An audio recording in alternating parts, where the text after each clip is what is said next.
Hello everyone, मैं हूँ दीपिका। आज के इस वीडियो में आप सुनेंगे गूंगे, जिसके लेखक हैं रांगेय राघव। तो आइए शुरू करते हैं। शकुंतला क्या नहीं जानती? कौन शकुंतला कुछ नहीं जानती? क्यों साहब, क्या नहीं जानती? ऐसा क्या है जो वह नहीं कर सकती? वह उस गूंगे को नहीं बुला सकती। अच्छा, बुला दिया तो? बुला दिया। बालिका ने एक बार कहने वाली की ओर द्वेष से देखा और चिल्ला उठी, धूंधे! गूंगे ने नहीं सुना। तमाम स्त्रियां खिलखिलाकर हंस पड़ी। बालिका ने मुंह छिपा लिया। जन्म से वज्र बहरा होने के कारण वह गूंगा है। उसने अपने कानों पर हाथ रखकर इशारा किया। सब लोगों को उसमें दिलचस्पी पैदा हो गई, जैसे तोते को राम राम कहते सुनकर उसके प्रति हृदय में एक आनंद मिश्रित कौतूहल उत्पन्न हो जाता है। चमेली ने अंगुलियों से इंगित किया। फिर मुंह के आगे इशारा करके गूंगे ने बताया, भाग गई। कौन? फिर समझ में आया। जब छोटा ही था तब माँ जो घूंघट काटती थी छोड़ गई, क्योंकि बाप अर्थात बड़ी बड़ी मूछें मर गया था। और फिर उसे पाला है किसने, यह तो समझ में नहीं आया, पर वे लोग मारते बहुत हैं। करुणा ने सबको घेर लिया। वह बोलने की कितनी जबरदस्त कोशिश करता है, लेकिन नतीजा कुछ नहीं, केवल कर्कश काय काय का ढेर, अस्फुट ध्वनियों का वमन, जैसे आदिम मानव अभी भाषा बनाने में जी जान से लड़ रहा हो। चमेली ने पहली बार अनुभव किया कि यदि गले में काकल तनिक ठीक नहीं हो तो मनुष्य क्या से क्या हो जाता है। कैसी यातना है कि वह अपने हृदय को उगल देना चाहता है, किंतु उगल नहीं पाता। सुशीला ने आगे बढ़कर इशारा किया, मुंह खोलो, और गूंगे ने मुंह खोल दिया, लेकिन उसमें कुछ दिखाई नहीं दिया। पूछा, गले में कौवा है?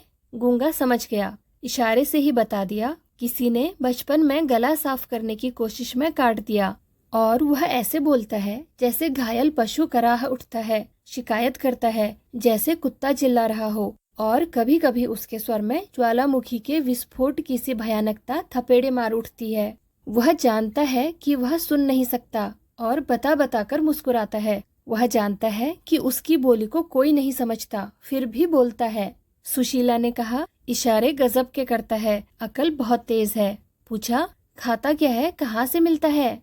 वह कहानी ऐसी है जिसे सुनकर सब स्तब्ध बैठे हैं। हलवाई के यहाँ रात भर लड्डू बनाए हैं, कढ़ाई मांजी है, नौकरी की है, कपड़े धोए हैं, सबके इशारे हैं, लेकिन गूंगे का स्वर चित्कार में परिणत हो गया।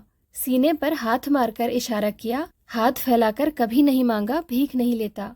भुजाओं पर हाथ रखकर इशारा किया, मेहनत का खाता हूँ, और पेट बजाकर दिखाया, इसके लिए इसके लिए। अनाथाश्रम के बच्चों को देखकर चमेली रोती थी। आज भी उसकी आंखों में पानी आ गया। वह सदा से ही कोमल है। सुशीला से बोली, इसे नौकर भी तो नहीं रखा जा सकता?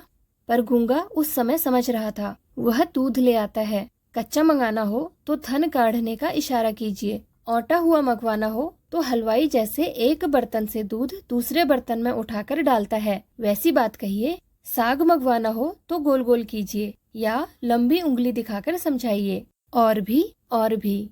और चमेली ने इशारा किया, हमारे यहाँ रहेगा? गूंगे ने स्वीकार तो किया, किंतु हाथ से इशारा किया। क्या दोगी? खाना? हाँ, कुछ पैसे। चमेली ने सिर हिलाया, 4 उंगलियां दिखा दी। गूंगे ने सीने पर हाथ मारकर जैसे कहा, तैयार हैं 4 रुपये। सुशीला ने कहा, पछताओगी, भला यह क्या काम करेगा? मुझे तो दया आती है बेचारे पर। चमेली ने उत्तर दिया, ना ही, बच्चों की तबीयत बहलेगी। घर पर बुआ मारती थी, फूफा मारता था, क्योंकि उन्होंने उसे पाला था। वे चाहते थे कि बाजार में पल्लेदारी करे, 12-14 आने कमा कर लाए और उन्हें दे दे। बदले में वे उसके सामने बाजरे और चने की रोटियां डाल दें।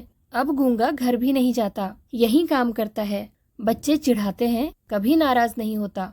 चमेली के पति सीधे साधे आदमी हैं, पल जाएगा बेचारा। किंतु वे जानते हैं कि मनुष्य की करुणा की भावना उसके भीतर गूंगेपन की प्रतिछाया है। वह बहुत कुछ करना चाहता है, किंतु कर नहीं पाता। इस तरह दिन बीत रहे हैं।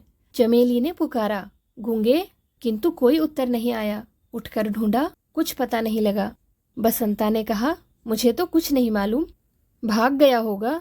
पति का उदासीन स्वर सुनाई दिया। सचमुच वह भाग गया था। कुछ भी समझ में नहीं आया। चुपचाप जाकर खाना पकाने लगी। क्यों भाग गया? नाली का कीड़ा। एक छत उठाकर सिर पर रखती, फिर भी मन नहीं भरा। दुनिया हंसती है, हमारे घर को अब अजायब घर का नाम मिल गया है। किस लिए? जब बच्चे और वह भी खाकर उठ गए तो चमेली बची रोटियां कटोरदान में रखकर उठने लगी। एकाएक द्वार पर कोई छाया हिल उठी। वह गूंगा था। हाथ से इशारा किया, भूखा हूँ। काम तो करता नहीं, भिखारी।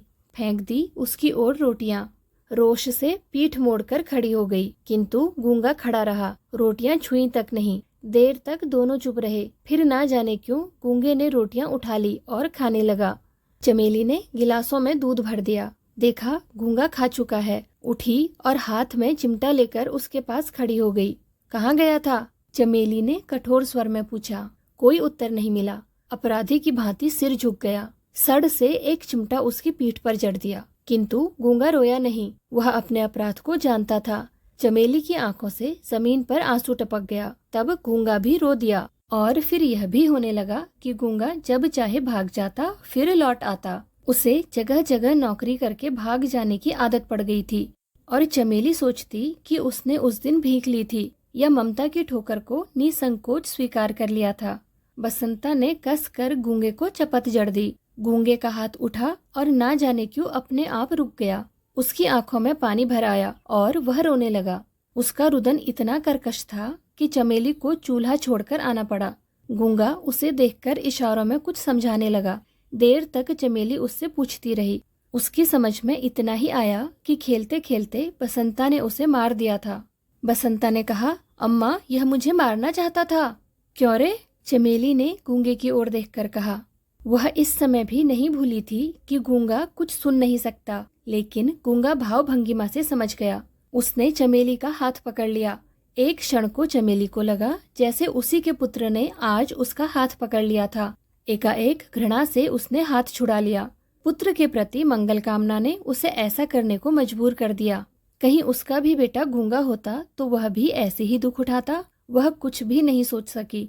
एक बार फिर गूंगे के प्रति हृदय में ममता भर आई। वह लौटकर चूल्हे पर जा बैठी, जिसमें अंदर आग थी, लेकिन उसी आग से वह सब पक रहा था जिससे सबसे भयानक आग बुझती है, पेट की आग, जिसके कारण आदमी गुलाम हो जाता है।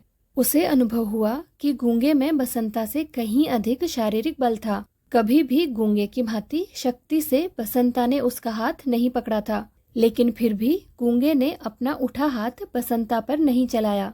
रोटी जल रही थी, झट से पलट दी। वह पक रही थी। इसी से बसंता बसंता है, गूंगा गूंगा है। चमेली को विस्मय हुआ। गूंगा शायद यह समझता है कि बसंता मालिक का बेटा है, उस पर वह हाथ नहीं लगा सकता। मन ही मन थोड़ा विक्षोभ भी हुआ, किंतु पुत्र की ममता ने इस विषय पर चादर डाल दी। और फिर याद आया कि उसने उसका हाथ पकड़ा था, शायद इसीलिए कि उसे बसंता को दंड देना ही चाहिए, यह उसको अधिकार है। किंतु वह तब समझ नहीं सकी और उसने सुना कि गूंगा कभी कभी कराह उठता था। चमेली उठकर बाहर गई, कुछ सोचकर रसोई में लौट आई और रात की बासी रोटी लेकर निकली। गूंगे, उसने पुकारा। कान के ना जाने किस पर्दे में कोई चेतना है कि गूंगा उसकी आवाज को कभी अनसुना नहीं कर सकता। वह आया। उसकी आंखों में पानी भरा था, जैसे उसमें एक शिकायत थी, पक्षपात के प्रति तिरस्कार था। चमेली को लगा कि लड़का बहुत तेज है। बरबस ही उसके होंठों पर मुस्कान छा गई। कहा, ले खा ले, और हाथ बढ़ा दिया। गूंगा इस स्वर की, इस सब की उपेक्षा नहीं कर सकता। वह हंस पड़ा। अगर उसका रोना एक अजीब दर्दनाक आवाज थी तो यह हंसना और कुछ नहीं, एक अचानक गुर्राहट सी चमेली के कानों में बज उठी। उस अमानवीय स्वर को सुनकर वह भीतर ही भीतर कांप उठी। यह उसने क्या किया था? उसने एक पशु पाला था जिसके हृदय में मनुष्यों की सी वेदना थी। घृणा से विक्षुब्ध होकर चमेली ने कहा, क्यों रे, तूने चोरी की है? गूंगा चुप हो गया। उसने अपना सिर झुका लिया। चमेली एक बार क्रोध से कांप उठी। देर तक उसकी ओर घूरती रही। सोचा, मारने से यह ठीक नहीं हो सकता। अपराध को स्वीकार करा, दंड न देना ही शायद कुछ असर करे। और फिर कौन मेरा अपना है? रहना हो तो ठीक से रहे, नहीं तो फिर जाकर सड़क पर कुत्तों की तरह जूठन पर जिंदगी बिताए, दर दर अपमानित और लांछित। आगे बढ़कर गूंगे का हाथ पकड़ लिया और द्वार की ओर इशारा करके दिखाया, निकल जा। गूंगा जैसे समझा नहीं, बड़ी बड़ी आंखों को फाड़े देखता रहा।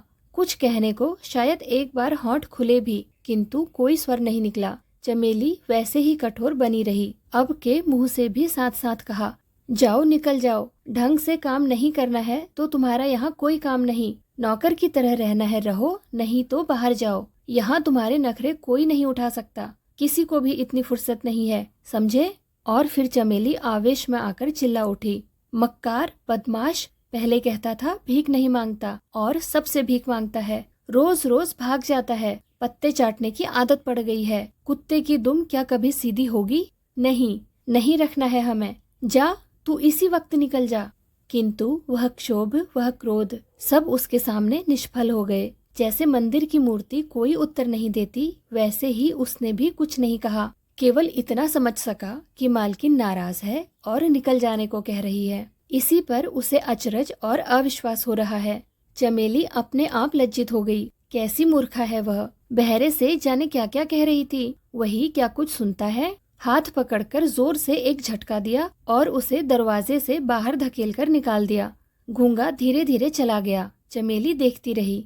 करीब घंटे भर बाद शकुंतला और बसंता दोनों चिल्ला उठे, अम्मा अम्मा क्या है? चमेली ने ऊपर से ही पूछा। गूंगा, बसंता ने कहा, किंतु कहने के पहले ही नीचे उतर कर देखा, गूंगा खून से भीग रहा था, उसका सिर फट गया था।